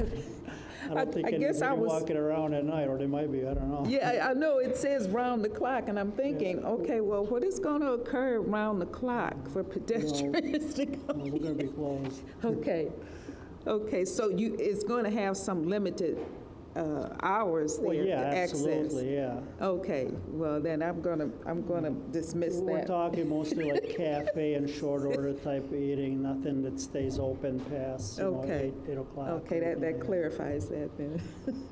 Okay, thank you. Any other commissioners? Do you know what type of fast food place or Not cafe yet. is going to be in there yet? Any other commissioners? To the petitioner. Good evening, sir. One of the section of 21B.17, the prohibited uses, a drive-in restaurant, would not be allowed in the downtown center. My concern is, I look at your drive-through lane and house coming around the one side, but my concern is you got apartments up above it. And I don't think that would work well with people trying to live and then having a drive-through coming around on the side of the building. The noise from the cars coming around for the drive-through and picking up their orders and stuff like that. I'd probably rather see, if you're going to put a restaurant there, just have it where they can dine in or dine in the patio out front and not have the drive-through on the side, because I think the noise and everything from a drive-through on the side could pose some issues. The reason we wanted to do a drive-through is because a lot of the restaurants that we're trying to get into the area, it's hard for them to sign a lease without the drive-through. Whether we like it or not, drive-through is kind of here to stay with all of the restaurants. Any short order or type of a cafe that we would like to have in there with an outdoor seating. It's kind of goes hand in hand with trying to incorporate, the outdoor congregation areas, and trying to bring the businesses in that allow for that. So it's kind of working hand in hand. And as far as the traffic, I mean, you have more Van Dyke traffic, more noise coming from Van Dyke traffic than any kind of noise from drive-through. I understand that, sir, but when the drive-through is right next to the building, you're going to get possibly some echoing bouncing off of the building from the cars running. You might want to think about soundproofing the apartments on that side to where they're not affected by any noise from the cars in the drive-through. Oh, absolutely. They will have more, especially when it comes to energy code and the sound attenuation, insulation. The glass has, we use the best materials out there. They're the most insulated and the best sound resistance value that's available in the glass. All right. Thank you, sir. Thank you. Any other questions? May I speak, sir? Yes, go ahead, sir. It's Nick Lavdis. I'm the owner of the property. We're going to really look into that because I want to put the 10 apartments that we're putting up, they're going to be first-class apartments, so I would never do something that's going to affect them. So if it doesn't work, then we will take that out. All right. Thank you, sir. Okay. Thank you. Okay, another question I have. If you're going to have the drive-through, are you going to have a cutoff hours, and not late in the evening? Yeah, I'm not looking for, like, with all due respect to McDonald's or a Burger King, I'm looking for like a cafe, restaurant, sit-down area where, it's 9, 10 o'clock tops, something like that. Nothing late. Okay. Okay, that was. Yeah, I'm looking for an urban development there that ties everything in. I don't want the name brand fast food type. 9 or 10? That's what I'm thinking, yes. Okay. Okay, thank you. Anyone else? Seeing none, call the vote. Commissioner Chowdhury? Yes, to approve. Oh, let me back up. That was a motion by Commissioner Kubiak, supported Ms. Murray. Murray, go ahead. Yes. Okay. So Commissioner Chowdhury? Yes, to approve. Commissioner Kubiak? Yes to approve. Commissioner Robinson? Yes. Commissioner Tutt? Yes. Commissioner Ansar? Yes to approve. Commissioner Maury votes yes. Commissioner Smith? Yes to approve. Motion passes. Yep. Thank you very much. Thank you, sir. Have a good evening. Good luck with your project. Thank you. Item 6D. Item 6D, site plan for Machine Shop Building Addition located on the northeast corner of Miller Drive and Hollingsworth Avenue, 6855 Miller Drive, Section 04, 6855 Miller Road, LLC, Daniel Blake, Dedicated Machine, Daniel Blake, PSP 230011. Good evening, sir. Good evening. My name is Mike Blanick. I'm with the firm Stuckey Vitale Architects, 27172 Woodward Avenue in Royal Oak. And with me is also Daniel Blake, owner of Dedicated Machine. Tell us a little bit about your project, sir. We have a machine shop, a high-precision machine shop. It's very capital intensive. We don't have a lot of employees, but we are expanding and have to add another machine for more or less redundancy as well as increased output. If the machine breaks down and I fall down on deliveries, I could be in jeopardy.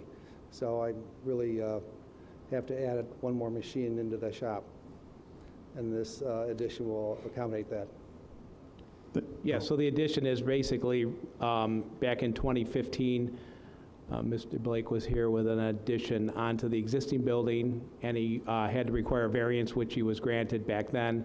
Our proposal tonight is basically to extend that addition. As part of the site plan approval, we have to go back for another variance to extend that variance along that one property line. And it's about 1,600 square feet we're adding to the building to accommodate a second machine. And it's going to match the existing building, materials, color, all the recommendations that they've put in the report that we received is we're fine, we can meet all those, no problem with that. And we have already applied for the variances. I don't know when we'll be on the agenda, but we're working on that as well. All right. So we're here to answer any questions you have. It's a pretty straightforward project. Thank you. All right. Thank you, sir. Correspondence? Taxes current, fire approves. AT&T does not object to the proposed addition. We do have facilities in the area, but not expected to be in conflict. Please advise the petitioner to contact us as soon as possible if any issues arise. Comcast, no conflicts. DTE, no objection.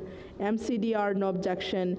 MCPW, this letter is for comment on right-of-way and drain easements only. It appears there will be no work within a county drain easement, therefore, this office would have no objection to the proposed building addition. However, prior to the site plan approval, any project that impacts a county drain shall apply the Macomb County Public Work Office design standards.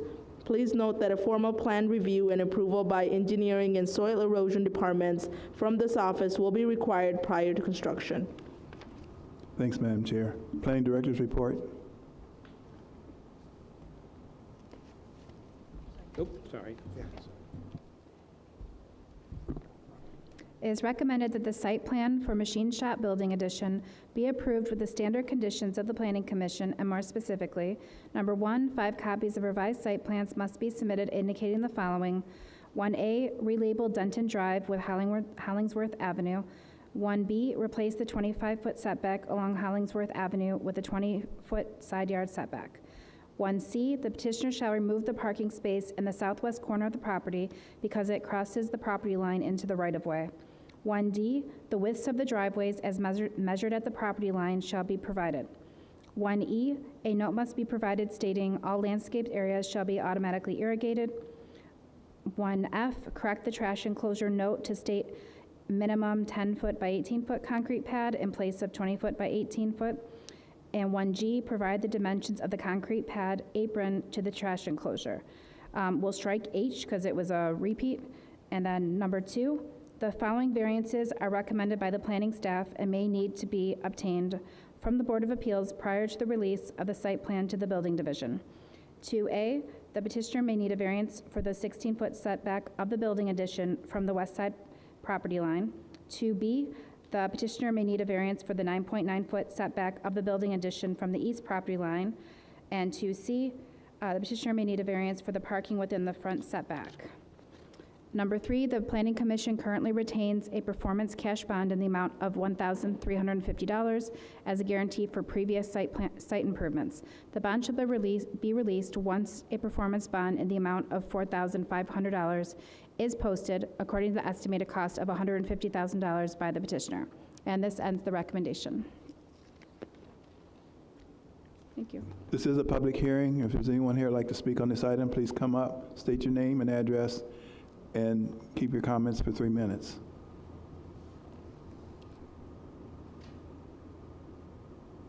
Seeing none, we'll turn it over to the commission. Motion to approve. Support. That's a motion by Commissioner Kubiak, support by Commissioner Todd. Any discussion? Mr. Chair, to the petitioner, I know you indicated that you have received a copy of the recommendations, That is correct. and you do agree with them? Yes, we do. And how about your variances? Are you have a, Yeah, we agree with, we're familiar with those as well, yes. and do you have any problem with the way they're doing the bond? No. Okay, thank you. Any other commissioners? It was supported by me, Robinson. Huh? Yeah. Ms. Todd had said it too. Oh, did she Yeah. say it? Yeah, Oh, okay, she did. Okay, I didn't hear. sorry. Okay. To the petitioner. I was by there today and took a look at the project. It's a very clean operation. I don't think I can find a speck of dirt on the ground anywhere. So, good luck with everything. Thank you. Thank you. Roll call. Commissioner Chowdhury? Yes, to approve. Commissioner Kubiak? Yes to approve. Commissioner Robinson? Yes. Commissioner Todd? Yes. Commissioner Ansar? Yes to approve. Commissioner Mori votes yes. Commissioner Smith? Yes to approve. The motion passes.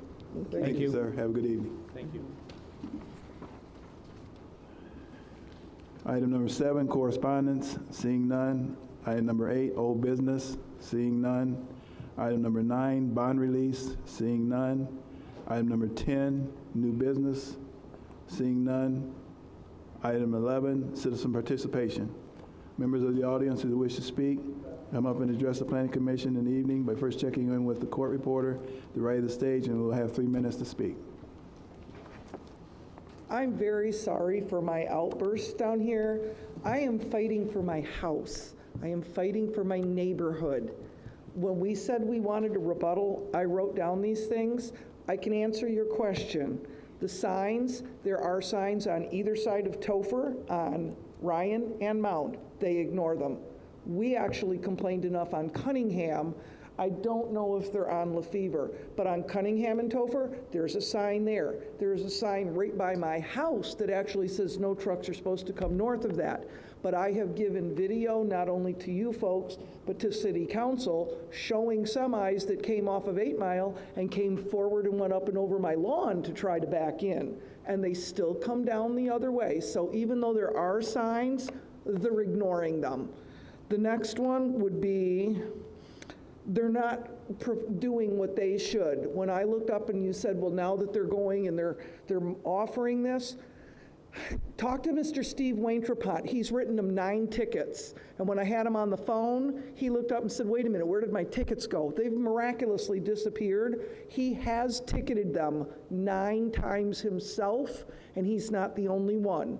They know they are not zoned for all that outside storage. It should not be there, but they're still doing it, and they've been doing it since 2019. I do not believe for 1 minute, if you tell them, okay, put the fence there, that they're not going to go farther than they should, higher than they should. But that's going to bring me to also, from you, go 1, 2, 3. That's about 20 feet. Can you imagine being in Ella's yard and having a barbecue, and the distance of you to there, there's now storage or people buying and shopping. Would you want that in your backyard? Would you want to have your family over for a barbecue and have to listen to these people or have to deal with semi-trucks that are going to be turning around in the tabernacle that's right behind Ella's house, not to mention the kids that are going to be there? I should also tell you that the trucks do come early. I have had pictures, and I sent a video to Mr. Gary Watts over there of a vehicle out there at 8:30 in the morning, and he parked himself northbound on Cunningham, and the back of his semi was at the curb and the sidewalk. If anybody had come around, anybody coming southbound, they could have had a head-on collision. You can't see around the semis. And they pull up and they sit there, and they wait for the half an hour for this place to open. And then when they try to pull in, they block all the traffic and everything else. So I'm trying to answer all the questions I heard you guys going, well, do you do this and do you do that? Well, there are rats over there. I have seen them, and unfortunately, I can't get a nighttime picture for you, but you can watch them come from their building and go across the street to the satellite building that used to be Berta Tires, and then they turn around and they go back. So there are rats over there too. And like I said, that's all I can tell you is I just don't think these guys are going to do what you are asking. I really think that they are not going to comply when you look up and go, well, I know you want to try. Since 2019, they're not doing anything we've asked them. They are not, which is what I asked you last time. If you were going to get stopped by a cop and he says, where's your insurance? And you say, well, I applied for it, you're going to get a ticket. He's not going to look at you and say, well, when it comes through, let me know. Why are they not being told they have to conform to what they are licensed and zoned for right now? And instead, they're piling more stuff up. In the last week, it's gotten a lot more. Can you wrap up your comments, please? Thank you very much for your time, and please, please consider, this is my home. If it was yours. Thank you. Hi, I also want to say I'm sorry for my outburst.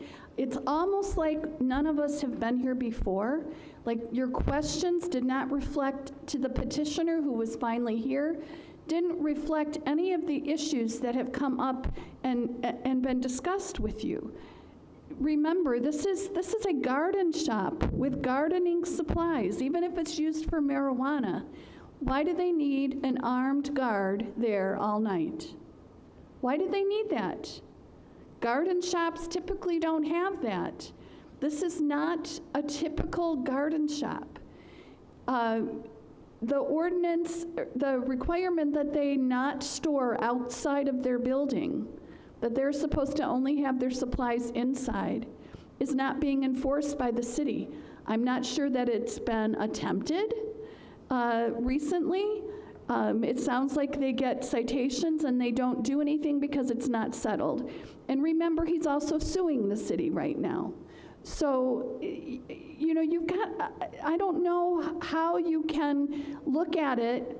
Mr. Kubiak, have you driven down there to look at this? It's how you cannot think of the whole picture. Instead, where you think he's just going to be a good neighbor. He hasn't been a good neighbor. He hasn't been a good neighbor.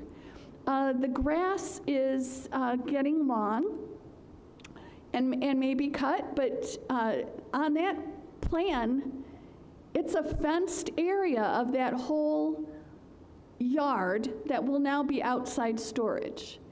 And they made it sound like, no, it's not going to be, it's going to be really nice, and I didn't even understand. And every question you asked him about hours, that's just his store hours. You didn't ask him specifically, you know, why do you have business there at night? Why are the neighbors hearing people there and seeing lights on at night, in the middle of the night? Those are the questions that you need to be asking. And also, I want to know who's asking the mayor. You need to have another chair on your commission replaced so that you have a full commission. I don't know if that's something that you ask the mayor to do, the city council asks, but you know, you can't go on having an ineffective commission without enough people on it. You have about 30 seconds. So thank you, and again, I apologize for hollering before. It's very frustrating. Thank you. Have a great night. Thank you. Have a good evening. Does anyone else like to speak? Seeing none, item number 12, Planning Director's Report.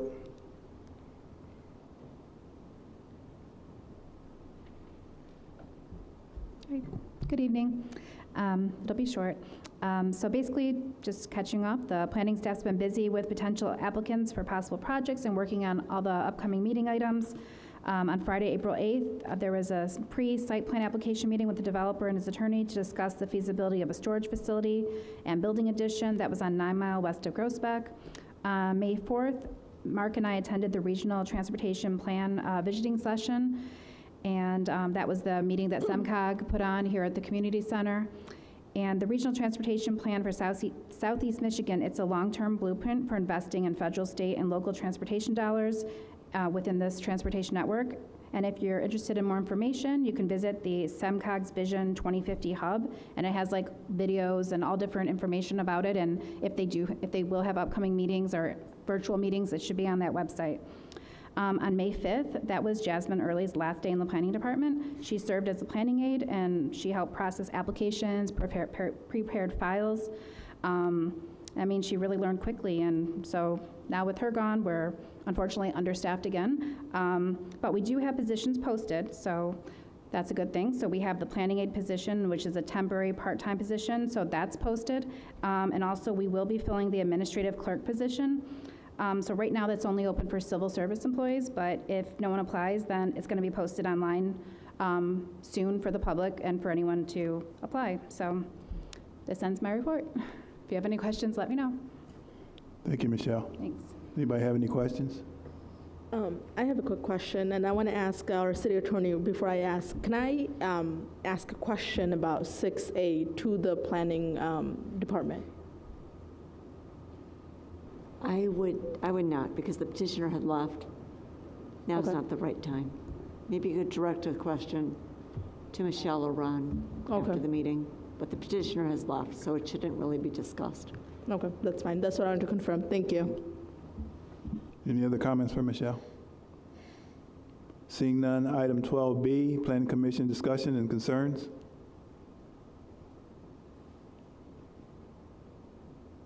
Seeing none, calendar of pending matters. Seeing none, motion to adjourn. Need a motion to adjourn. Motion to adjourn? Support. That was a motion by Ms. Morey, supported by Mrs. Chowdhury. All in favor? Aye. Any opposed?